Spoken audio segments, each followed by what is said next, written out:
Drivers. I almost walked away from a moving car on a recent Uber Eats food delivery.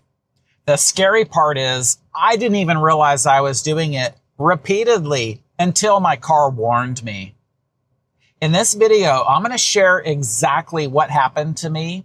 And then more importantly, I'm going to give you a simple tip, a way that you can prevent this from ever happening to you.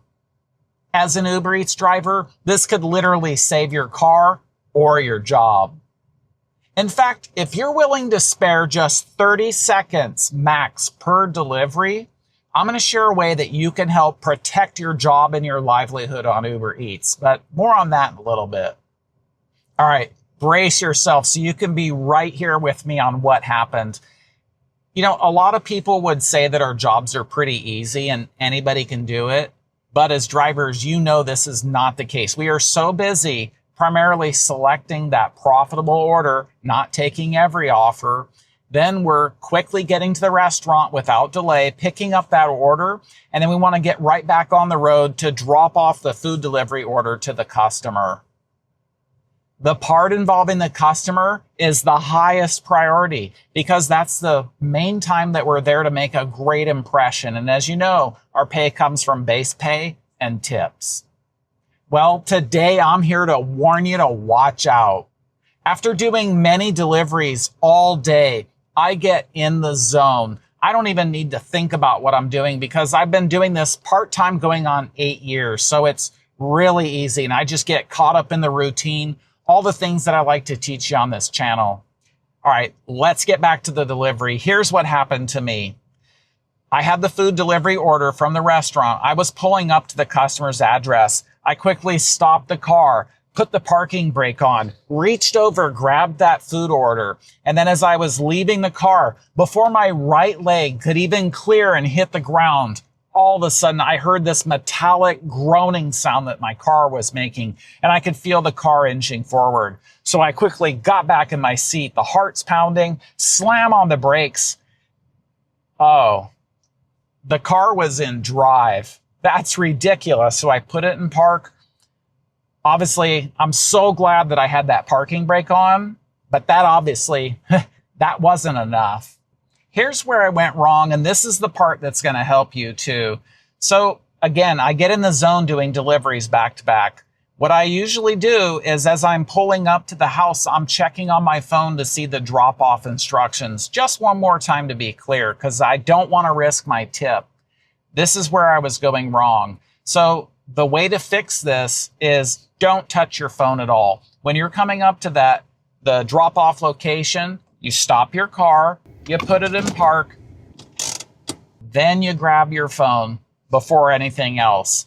This way, this is going to keep us thinking clearly and safely. Be honest. Please share in the comments right now. Have you ever done this before, leaving your car in drive accidentally and just using your parking brake? Because we're so eager to get to that customer. Thank you for sharing that. And our vulnerability, that's going to help all drivers who see that. So thank you. And to be even more forthright, this isn't the first time that I've done this. I would say less than 10 times. Just 1 second. Hello. Yeah.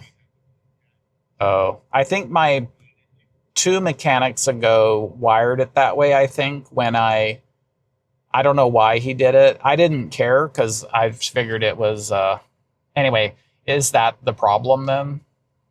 Bye.